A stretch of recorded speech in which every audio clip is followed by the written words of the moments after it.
Minister, when will you employ a pain consultant for children with chronic pain?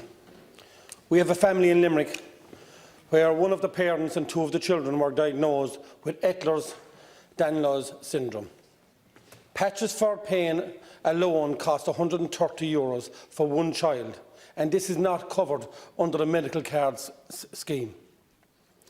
These children are in chronic pain. The pain gets so bad that the child goes unconscious. 16 times there has been an ambulance transfer to the A&E in the last 8 months. No dedicated pain consultant assigned to the under-12s. HSE have directed them to rheumatology, which is not effective as they say they are not trained in this syndrome. The public are awaiting list from rheumatology. 2.5 to 3 years is the waiting list. They have been promised a consultant from Belfast, which has not materialised. A waiting list for physio up to 2 years currently, where there are 5,300 signatures signed looking for a pain consultant. This mother is distraught and she has been up all night with her children crying. This is not satisfactory and I need your help on this one. Thank you, Deputy. Thank you very much to Deputy O'Donoghue for raising this important matter. I don't have the information to hand, but from my memory in relation to this, I understand that there was a pain consultant working within Children's Health Ireland, I think in Crumlin, who had to leave their position, or sorry, left their position for a variety of reasons, and I wish them well. I understand they were very highly regarded by their patients, and families are really feeling that loss.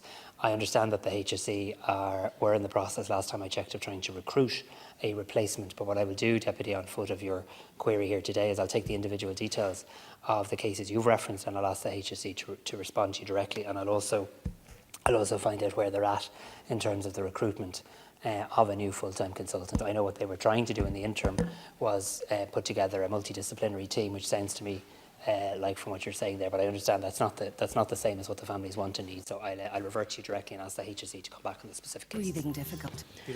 Minister, Deputy. Minister, we have a company in West Limerick and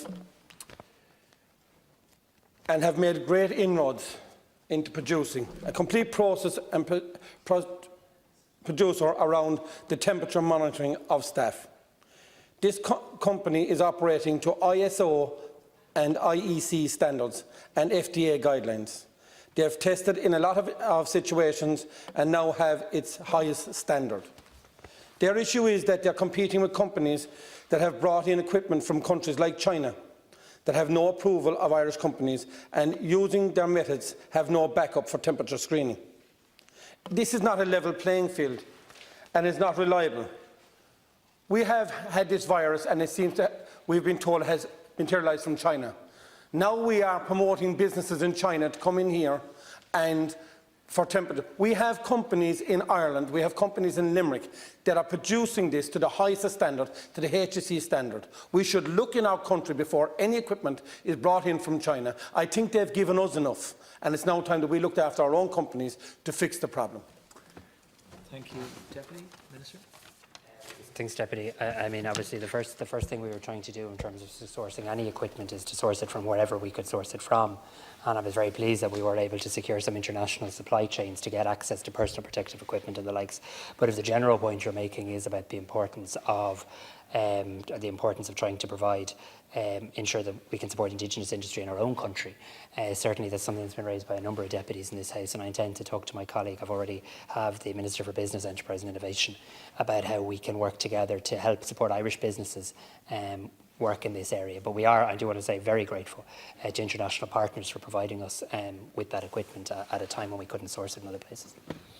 Thank you, Deputy. Minister, Deputy, please. Thank you. Some taxis are open for business with health guidelines with multiple passengers. Testers and driving instructors would have a maximum of 8 people in their vehicle on a daily basis.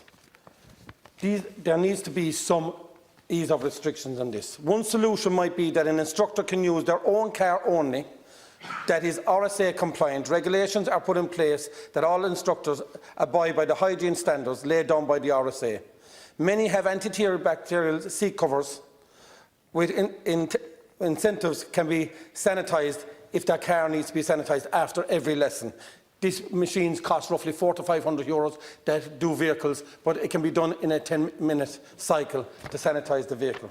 Maybe there's an incentive here that it can be funded or partially funded. They can also operate a dual control system while wearing masks and gloves. They also have the use of a handheld thermometer. Yet they are being told that there can be no driving lessons or testing until social distance is over. It is mandatory for a student that is studying to be a paramedic to have a C1 licence. That licence now has been deferred for 12 months because of the COVID, but it is mandatory that you have a full licence, a full car licence. If you do not have a full car licence, you cannot take up the college course, and this college course cannot be deferred. So these are our frontline workers again, so we need to ease some restrictions on that. Thank you very much, Deputy Minister. Your final. Thank the Deputy for highlighting that issue. As you know, obviously my department provides kind of the public health advice, and then obviously other government line departments interact, but I'll certainly ask, I'll certainly bring your issue to the attention of the Minister for Transport and his department and ask that they respond to you directly.